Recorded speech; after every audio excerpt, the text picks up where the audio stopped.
YONO S बी आयचा जर तुम्ही पासवर्ड आणि युजरनेम विसरला आहात तर तो कसा तयार करायचा विसरलेला पासवर्ड आणि युजरनेम ते बघणार आहोत आजच्या व्हिडिओमध्ये. नमस्कार मित्रांनो, आज आपण बघणार आहोत योनो एस बी आयवर आपल्याला पासवर्ड आणि युजरनेम कसा तयार करायचा नवीन ते आज आपण बघणार आहोत. त्यासाठी आपल्या स्टेट बँक ऑफ इंडियाच्या वेबसाईटवर यायचं आहे. यात आल्यानंतर खाली स्क्रोल केल्यानंतर पर्सनल बँकिंग हा ऑप्शन दिसेल, त्यावर आपल्याला क्लिक करायचं आहे. त्यावर क्लिक केल्यानंतर पुढचा इंटरफेस येईल. आपल्याला अशा प्रकारे कंटिन्यू टू लॉग इन ह्या ऑप्शनवर आपल्याला क्लिक करायचं आहे. या ऑप्शनवर क्लिक केल्यानंतर आपल्याला अशा प्रकारचा इंटरफेस दिसेल. यात आपल्याला युजरनेम, पासवर्ड अशा प्रकारचे ऑप्शन दिसतील. स्क्रोल करून खाली यायचं आहे.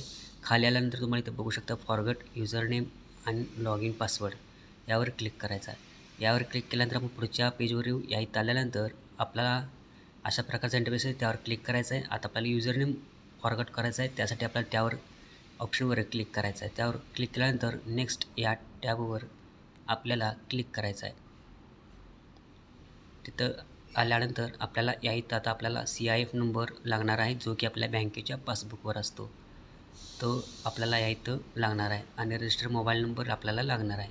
तर यात मी आता CIF नंबर जो आपल्या बँकेच्या पासबुकवर असतो तो टाकलेला आहे, रजिस्टर मोबाईल नंबर टाकलेला आहे, कॅप्चा टाकलेला आहे. आता आपल्याला सबमिट या टॅबवर क्लिक करायचं आहे. सबमिट या टॅबवर क्लिक केल्यानंतर आपल्या रजिस्टर मोबाईल नंबरवर OTP येईल. तो OTP टाकून इथं कन्फर्म करायचा आहे. तर आम्ही OTP या इथं टाकून घेतो. OTP टाकलेला आहे. आता आपल्याला कन्फर्म या टॅबवर क्लिक करायचं आहे. कन्फर्म केल्यानंतर आपल्याला युजरनेम जो आहे तो तयार झालेला आहे, समोर आपला तो दिसून येईल. तो युजरनेम आपला आता तयार झालेला आहे. आता आपल्याला पासवर्ड तयार करायचा आहे. यासाठी आपण आता पासवर्ड कसा तयार करायचा ते बघून घेणार आहोत.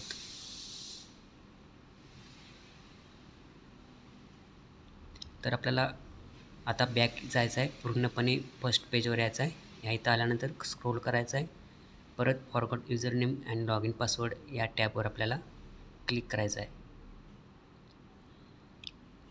क्लिक केल्यानंतर आपण पुढच्या पेजवर येऊ. पुढच्या पेजवर आल्यानंतर आपल्याला ते ऑप्शनवर क्लिक करायचं आहे आणि या इथं आता आपल्याला forget my log in password या ऑप्शनवर क्लिक करून आपण जे आहे ते नेक्स्ट या टॅबवर क्लिक करायचं आहे. या इथं आल्यानंतर आता आपल्याला जो आपण आता नवीन युजरनेम तयार केलेला आहे तो युजरनेम या इथं टाकून घ्यायचा आहे. तुमच्या बँकेचा अकाउंट नंबर टाकून घ्यायचा आहे. त्याचप्रमाणे country, register mobile number, date of birth आणि हा कॅप्चा या इथं टाकायचा आहे आणि सबमिट या टॅबवर आपल्याला क्लिक करायचं आहे. तर या इथं मी आता सगळी माहिती भरून घेतो. नवीन केलेला युजरनेम, अकाउंट नंबर हे सर्व या इथं आपल्याला टाकून घ्यायचं आहे. आता मी सर्व माहिती टाकलेली आहे. तर या इथं आता सबमिट या बटनावर मी टॅप करणार आहे. सबमिट या बटनावर टॅप केल्यानंतर नेक्स्ट येऊ. नेक्स्ट आल्यानंतर आपल्याला रजिस्टर मोबाईल नंबरवर OTP येईल. तो इथं OTP टाकून आपल्याला कन्फर्म करायचा आहे. OTP टाकलेला आहे. आता आपण कन्फर्म करूयात. आता आपलं कन्फर्म झालं आहे. नेक्स्ट आल्यानंतर आपल्याला अशा प्रकारचे ऑप्शन दिसतील. Using ATM card details, using profile password, reset your login password with branch assistant. तर या 3 ऑप्शनपैकी आपल्याला सोपा वाटणारा ऑप्शन घ्यायचा आहे. तर या इथं मी यूजिंग ATM कार्ड डिटेल्स या ऑप्शनवर क्लिक करून सबमिट या बटनावर क्लिक करणार आहे. या इथं आल्यानंतर आपण पुढच्या पेजवर येऊ. पुढच्या पेजवर आल्यानंतर अशा प्रकारचा इंटरफेस दिसेल. या इथं तुमचं ॲक्टिव्ह असणारं जे काही डेबिट कार्ड आहे ते इथं तुम्हाला दिसून जाईल आणि ते कार्ड आपण सिलेक्ट करून पुढची माहिती जी आहे ते आपण प्रोसेस करायची आहे. तुमचं ॲक्टिव्ह असणारं डेबिट कार्ड या इथं तुम्हाला दिसून जाईल. तर ह्या कार्ड मी आता सिलेक्ट करतो आणि कन्फर्म या टॅबवर क्लिक करायचं आहे. कन्फर्म या टॅबवर क्लिक केल्यानंतर आपण पुढच्या पेजवर येऊ. पुढच्या पेजवर आल्यानंतर आपल्याला कार्डवरचं ॲटोमॅटिक नंबर दिसेल. कार्ड होल्डर नेम आपण स्वतः टाकायचं आहे आणि कार्डवर जी असणारी एक्सपायरी डेट आहे ती एक्सपायरी डेट टाकायची आहे आणि तुमचा ATMचा पिन जो आहे तो या इथं टाकायचा आहे.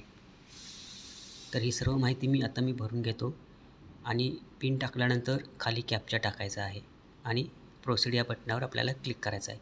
तर ही सर्व माहिती मी आता या इथं भरून घेतो. सर्व माहिती भरलेली आहे. प्रोसीड करूयात.